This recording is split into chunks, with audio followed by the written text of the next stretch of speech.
Tokai. Jesus. Tokai. Maal gochaa turta? Gaduma jechuudha dhabde bakka. Gaduma deebi. No.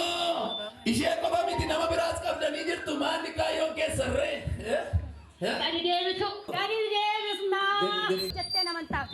Naman taatu hojii ishee italiitu. Kan biraa maaliiti? Iddoo tokko qabbanan qabdu. Qabbanan qabdu. Guggumbeera. Guggubaa jedhtu. Takkaa rafistanii ammas. Jooramu. Jooramu shitu.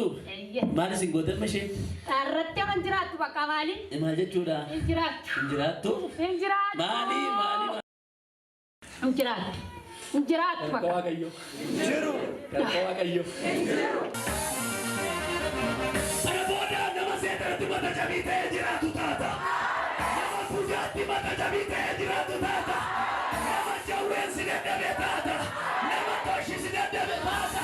Walumaani dadhabsiisee jiraata dadhabsiisee.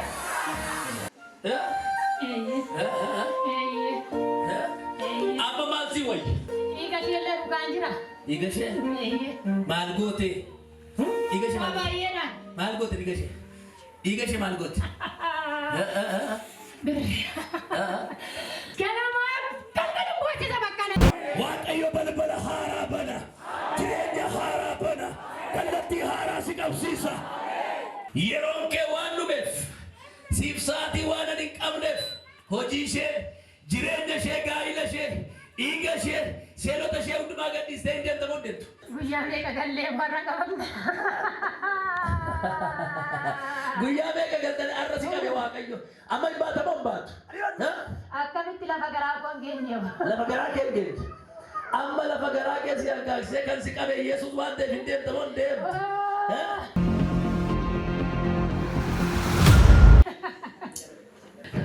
Amma isa dhumaa boo'ee sokka. Maaliif gadhiisuu jibbeetu? Gadhiisuu jibbeetu. Saduma boo'ee sokka. Saduma.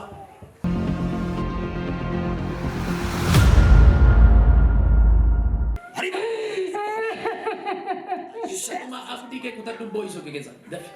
Dafi. Har'a gaddamanii diina keetti gammachuu moo feeqee keetti ergeera. Yeroo waan siif hin qabneef faana ishee gadhiisi sagalee guddaan siyaasatti caalaanii beekeessaatti galu.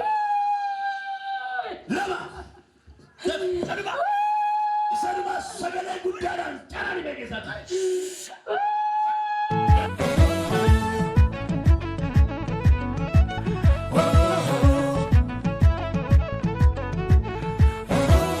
Wanta diinarratti taatee na dhibame Yesuus akkichi. Bakka koo ifaajje malee simmaluun ture bakkichi. Afaanin mucaa koo jechaan an kennine nagaa walagee.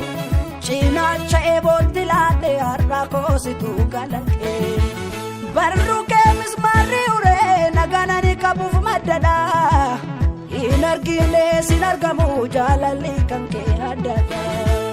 Jaalala keetu adda jaalala kee. Jaalala keetu adda jaalala kee. Jaalala keetu adda jaalala kee. Jaalala keetu adda jaalala kee. Kun adda jaalalichi. Jaalalichi adda. Inni jireenya kee balleessuu yaadessuun karaa tafeera. Ameen. Waaqayyo nagaa kee deebiseera. Ameen. Hojjettaa baay'ee yaaltaa baay'ee dhamaataa jireenyi kee nagaa tasgabbii waan tokko hin qabu. Nagaatu maallaqaan bitatee hin barbaaddati. Nagaatu hin jiru mana geessa. Baay'ee jeeqamta. Hojiin keessa immoo hiikan qabu. Waan baay'ee sirkaa diigame. Wanti ati baasaatti yaaddoftu jira. Waaqayyo har'a sirraa lafaan naqeera. Wanti hamaan sun sirraa deebi'eera. Wanti jireenya kee jeeqaa ture hafuura hamaadha. Waaqayyo har'a isa rukute. Kana booda jireenyi kee hadhaan ta'u namatti. Waan gaarii sitti hin deebisu. Afaan gaarii yoo dubbatte hadhaatti jijjiirama. Namoota gidduutti fudhatamummaa hin qabdu ati. Wantoota ati dubbattu hin hadhaa yeroo baay'ee nama bira. Har'aa jalqabee humna ga'u sii kadhadheera. Waaqayyo gooftaa macaa moo'icha maqaa gadheessirraa kaaseera. Waan gaariidhaan si tuqeera. Moo'icha addaa sii kenneera. Aboo bucummaa Kiristoos biraa argadheera. Si moosiseera. Baranaa waan lamaan tokkotti gammachuu guddaa kan gammaddu qabda. Dhaqi nagaadhaan.